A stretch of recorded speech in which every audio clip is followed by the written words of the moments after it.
But we start here with the developments late today, just before we came on the air. The CDC giving the green light for COVID shots for some of America's youngest children. President Biden calling it a monumental step forward in our nation's fight against the virus. CDC Director Rochelle Walensky agreeing with the findings of a CDC panel today. That group voted unanimously to recommend the shots, one member saying they had more information available now than they often do for other vaccines. 18 million children from 6 months to 5 years old are now eligible. The first doses are expected to start going into arms early next week. The CDC telling parents that even if their kids have had COVID, they should still get vaccinated. ABC's Elwin Lopez leading us off from CDC headquarters in Atlanta. Tonight, 18 million children across the country will soon be able to roll up their sleeves. 12 yeses, 0 nos, and so the motion would pass the stand. A panel of CDC advisors unanimously recommending both the Moderna and Pfizer COVID-19 vaccines for children 6 months and older. Parents like Mira eager to get her 7-month-old that first jab. I would definitely vaccinate her. The last 2-3 years were very hard for everyone, and I think the vaccination changed everything. And tonight, CDC Director Dr. Rochelle Walensky giving that final go-ahead.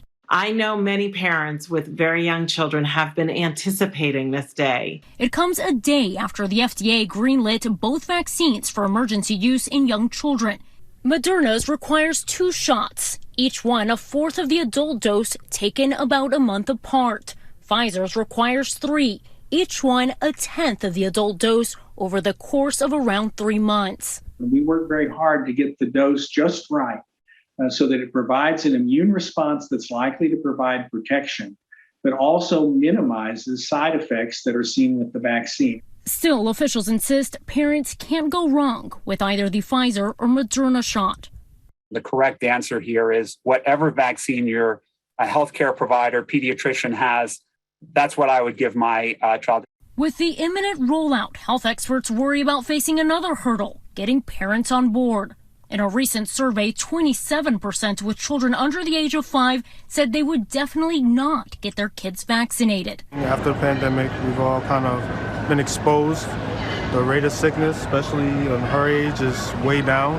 So I don't really see a reason for the vaccination. Certainly some hesitation among parents. Elwin Lopez joining us now from outside the CDC. And Elwin, you're learning more about the rollout here and the timing on when parents can get those first shots in young children? Yeah, shipments of those vaccines are already on the move and could be administered as early as Monday. Now, the state of Florida did not pre-order those vaccines, but did allow doctors to order them yesterday. The White House says it could take additional days for shipments to arrive there.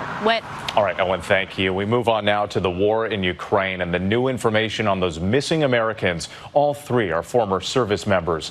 The State Department says it's seen the videos of 2 Americans shown on Russian state-controlled media, and it's closely monitoring the situation. The family of a 3rd American volunteer missing in Ukraine now says they have not heard from him since April. And tonight, for the first time, our ABC News team on the ground seeing some of that American artillery, the firepower recently sent to Ukraine, in action. ABC's Britt Clennett from Ukraine tonight. Tonight, the desperate search for 3 American volunteer soldiers missing in Ukraine. The family of retired Marine Captain Grady Kerpass, missing since late April, confirming the disappearance of the decorated Iraq combat veteran. We're not going to quit trying to find Grady. We will continue to search. 2 other American volunteers, Alexandra Druki and Andy Quinn, this week also reported missing. The State Department and others will attempt to do all they can to locate these individuals and eventually repatriate them. But of course, this takes place in the context of the very difficult diplomatic relations right now between us and Russia.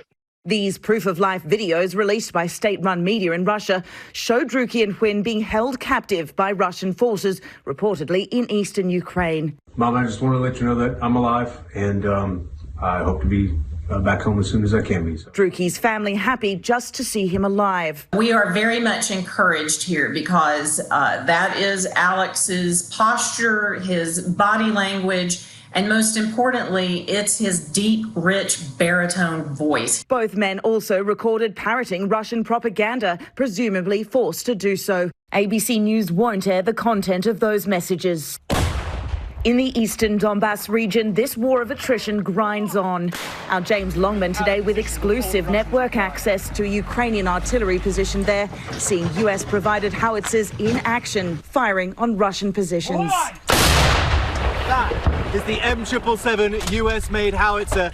It is the long-range piece of artillery which Ukraine says is making so much difference to its war. Once you fire, you've got to move. And the beauty of this particular gun is that it's lighter than anything that the Ukrainians have got, so it can be moved out of position before the Russians reply. But Ukraine will have its work cut out for it. Vladimir Putin's forces are now likely renewing efforts to take the entire eastern region of Donetsk, according to the UK Defence Ministry. And those incredible challenges remain. Britt Clennett joining us now from the southern port of Odessa. And Britt, the State Department, we've heard they've repeatedly warned Americans not to travel to Ukraine. But what are they actually doing to try to help those 3 missing men? Well, firstly, you might be able to hear the air raid sirens around me. That's a warning that there's shelling in the area and a reminder that this war rages on. But as for those 3 fighters, the State Department has seen those videos and they're working with Ukrainian authorities. It's thought that there are thousands of unregulated foreign volunteers fighting in Ukraine. And the worry is that Russia won't entitle them to the same protection as prisoners of war under international law. So for those families, a very anxious wait for news. All right, Britt, our thanks to you and the entire team on the ground there in Ukraine. Hi, everyone. George Stephanopoulos here. Thanks for checking out the ABC News YouTube channel. If you'd like to get more videos, show highlights, and watch live event coverage, click on the right over here to subscribe to our channel. And don't forget to download the ABC News app for breaking news alerts. Thanks for watching.